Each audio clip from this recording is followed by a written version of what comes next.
Buenas, buenas, qué bueno es estar de nuevo aquí con ustedes y que sigan el programa. Cuando estuve en Chile en 1998, estaba aún en su onda expansiva el escándalo de la colonia Dignidad. Y aquello me pareció a mí algo como que inverosímil de que estuviera ocurriendo en las postrimerías del siglo XX en un país que tiene esa tradición civilista, universitaria, garantista, porque hay que recordar que Chile es precursora de una serie de avances en la calidad de vida de América Latina.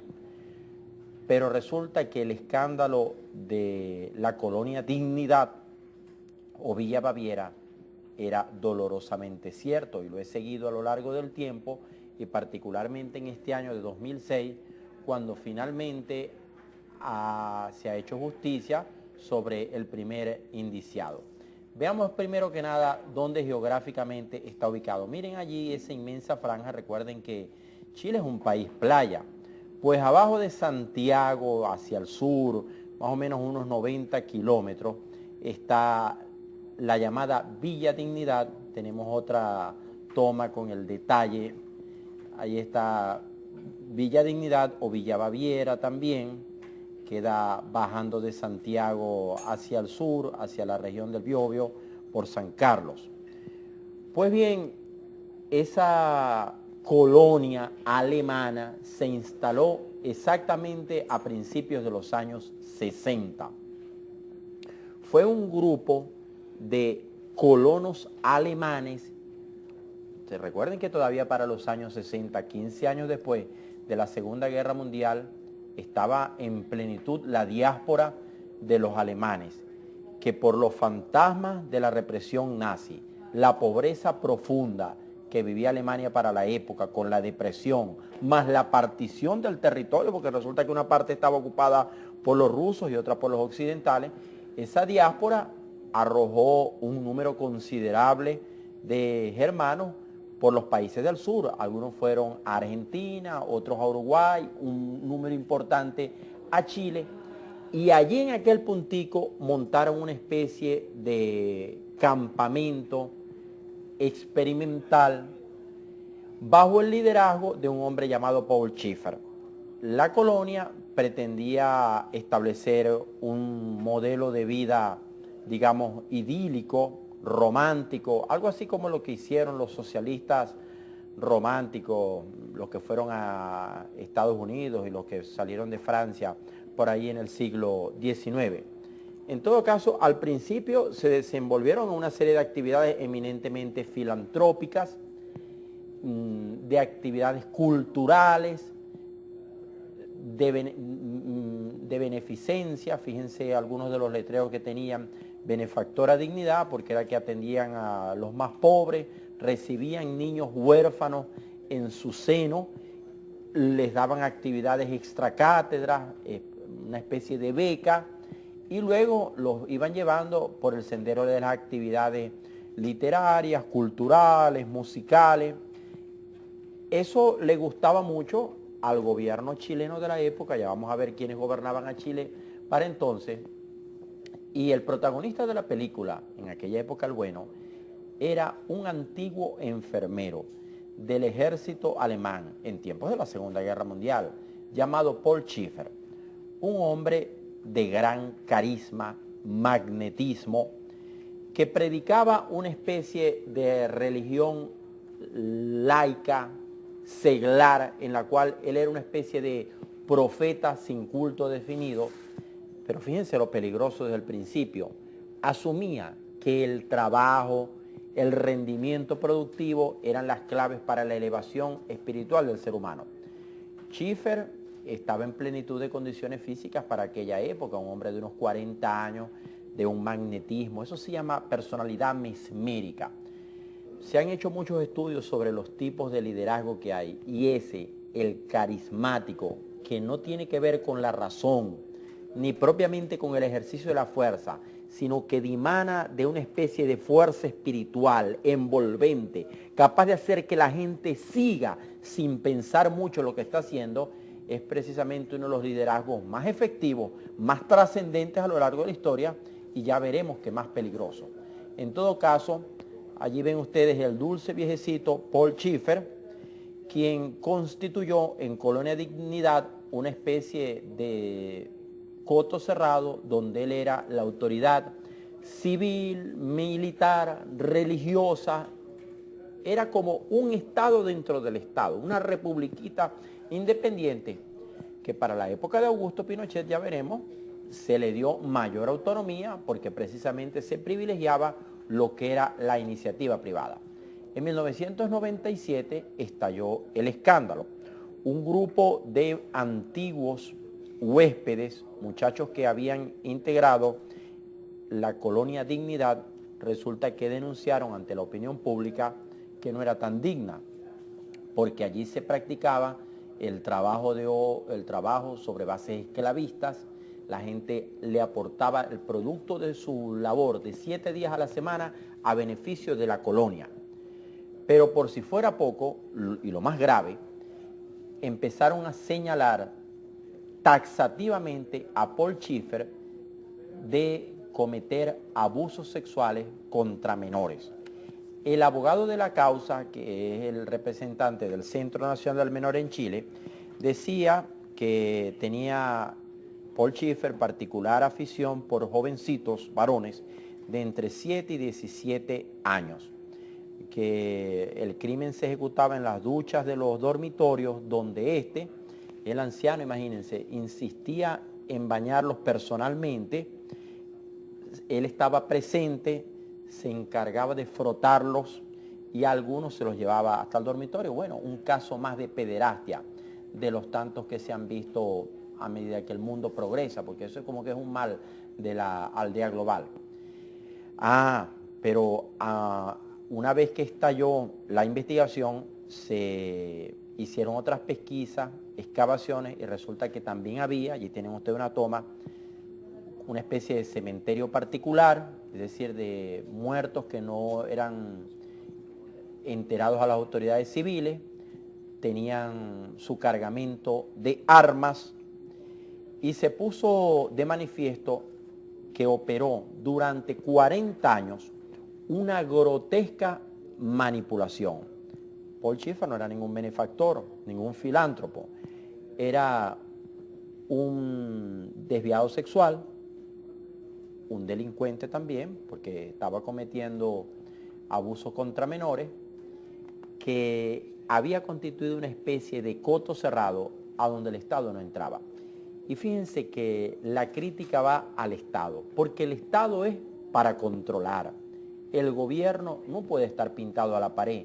Por muy filantrópicas y auspiciosas y de carácter bonancible que parezcan las actividades de cualquier sociedad civil, el área del gobierno y la función tutelar del Estado es irrenunciable, particularmente los fiscales de competencia en el área del menor, los jueces, los procuradores de menores, que le cedieron la competencia del Estado chileno para que en el fondo era un nazi, les entregaron los muchachos con la consecuencia de que se llegó a los abusos incalificables.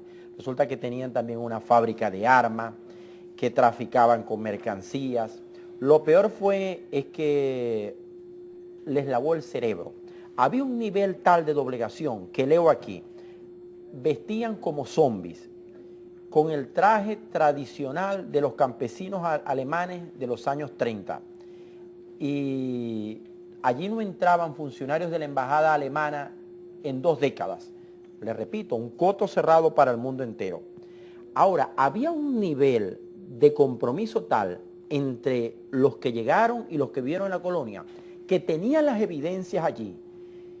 Era público, del dominio público, ya un hecho público y notorio, que había semejante delito, y ellos seguían defendiendo a Paul Schieffer, al punto que el anciano se voló, se evaporó, pero no se logró volatilizar y finalmente la justicia logró capturarlo. Pero al banquillo de los acusados tendríamos que traer a la serie de gobiernos, quizás Carlos Ibáñez del Campo, aquel general de los años 50, que en el segundo gobierno tuvo una orientación marcadamente derechista, y hay otra foto de Carlos Ibáñez del Campo, porque debo decirles que Chile, a principios de los años 60, tenía los gobiernos más reaccionarios, derechistas y antipopulares del área, por una serie de condicionantes históricas. Allí era presidente al segundo de los Alessandri, Jorge Alessandri, por allá a principios de los años 60, ya los Alessandri habían detentado el poder, y como ustedes saben, después del experimento socialista que tuvo un trágico fin con la defenestración forzosa de Salvador Allende, llegó el otro que es convidado de piedra, Augusto Pinochet. Con Augusto Pinochet, la colonia Dignidad vivió un periodo de esplendor, digamos de gloria, porque ustedes saben que Augusto Pinochet practicó la reducción del Estado hasta sus mínimas competencias. Leyendo ahora en la distancia lo que ocurrió en la colonia Dignidad, Paul Schieffer fue encausado, sometido a juicio. Recuerdo aquel caso sobre el cual vamos a hacer un programa que me conmovió en mi adolescencia, en 1978, cuando otro embaucador llamado Jim Jones se llevó un montón de colonos para aquí al lado de Venezuela, a Guyana. Ese Jim Jones los convenció de vivir según su modelo tan curioso de religión, y cuando le quisieron invadir el gobierno su coto cerrado, produjo el mayor suicidio colectivo de la historia. Recuerdo que fueron casi 1000 víctimas en la Guyana de los años 70. Y también el caso de la secta Waco en Texas, que como ustedes saben, conmovió a la opinión pública norteamericana. En el fondo, la gran pregunta que subyace es, ¿cuál es ese nivel de doblegación que un ser humano o un grupo de personas le rinden la capacidad de pensar, le entregan su voluntad de discernir a uno de estos pseudolíderes? ¿Qué principios de solidaridad o de coerción o de control, de sugestión operan para que un monstruo de estos logre engañar a mucha gente por tanto tiempo? Ahí hay un drama todavía en marcha, porque resulta que los ancianitos que hoy en día tienen más de 80 años, que vinieron con Paul Schieffer y que absolutamente pueden ser señalados, ellos son inocentes, porque ellos también vivieron engañados, se resisten a dejar la colonia Dignidad. Ellos ni siquiera hablan español, y ellos siguen pensando que Paul Schieffer, el malo de la película, el pederasta, a ratos criminal, nazi en el fondo, era un ángel bueno. ¿Qué les parece a ustedes? Volvemos en breve.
Esta noticia que estoy leyendo en varios periódicos españoles, yo siempre les he recomendado ABC de Madrid, El Mundo de España, también la cadena de noticias Antena 3. Es muy aleccionante el tratamiento noticioso en los canales españoles. Fíjense que en este caso, la noticia proviene de aquí, de Barcelona. Barcelona, ese centro literario, intelectual de España, que irradia hacia el Mediterráneo. Tiene una visión más mediterránea hacia África que propiamente hacia el conjunto de Europa. Y pues la noticia es lúgubre como el conjunto de fotografías que la describen. Podemos empezar a ver. Resulta que en esa soledad y esa depresión que ustedes ven de una vivienda popular en el barrio Ciudad Bella de Barcelona, ocurrió una muerte por abandono. Una ancianita de 55 años, que no debía estar tan vieja, pero miren la pobreza que vivía, que se murió de hambre. Murió de hambre y tenía señales de completo abandono.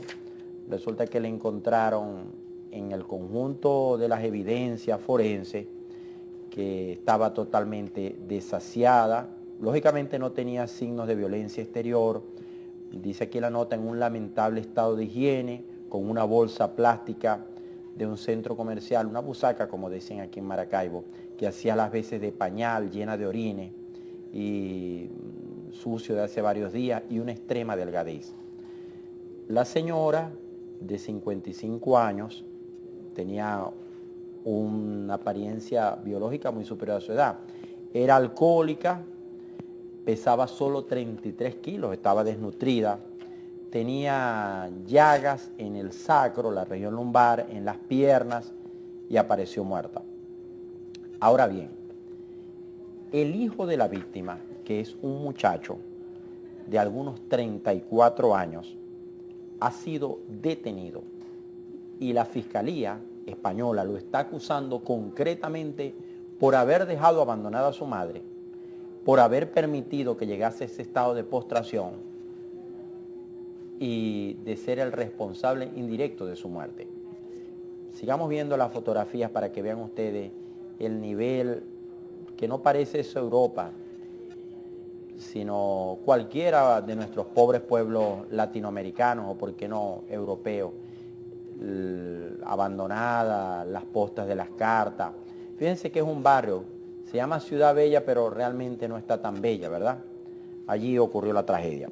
Ahora vamos a ver la noticia en su perspectiva. Resulta que a este joven de 34 años no solamente le correspondía tocar a la madre, allí también vivía la abuelita, la mamá de la señora que murió.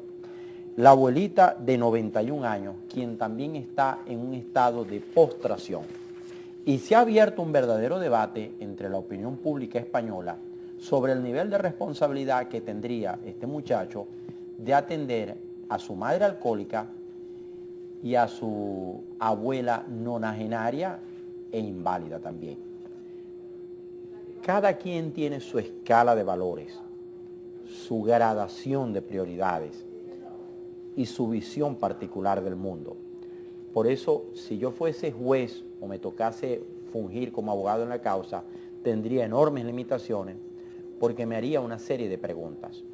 Particularmente porque cuando yo era jovencito fui locutor eventual en los actos festivos del Hogar San José de la Montaña y encontré algunos casos tan lamentables como injustos de abandono y otros no tan inexplicables, la reiterada historia del mal padre o de la madre despreocupada, a quien los hijos en la ancianidad le están pagando con la misma moneda.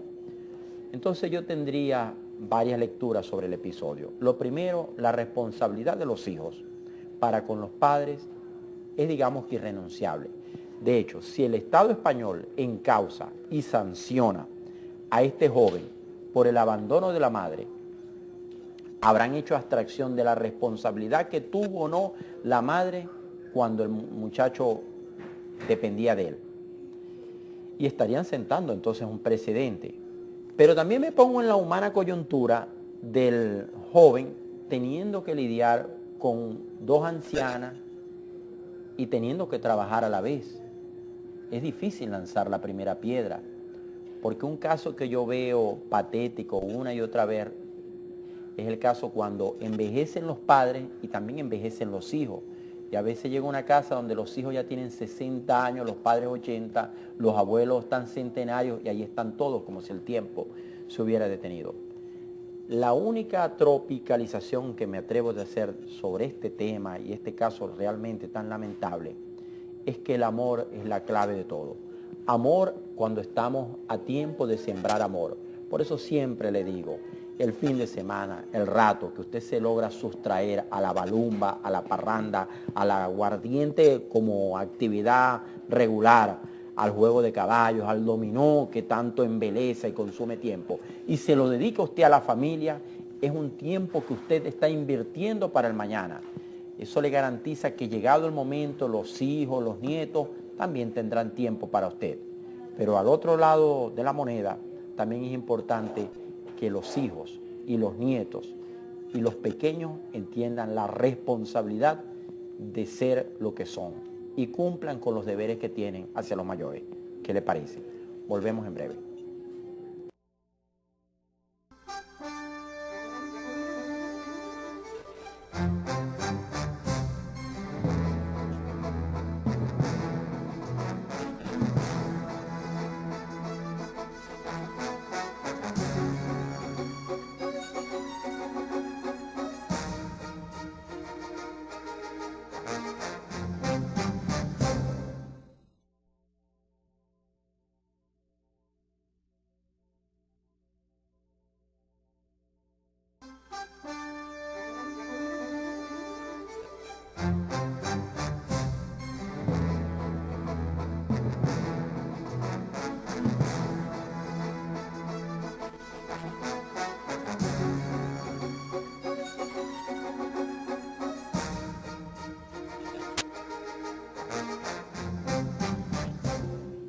En un estudio que se ha hecho público recientemente sobre la incidencia del insomnio en sus variadas formas sobre el exceso de peso, llegan a una serie de conclusiones, entre las cuales es directamente proporcional la falta de sueño al descontrol del apetito, es decir, comer mucho más y engordar y asimilar más la comida.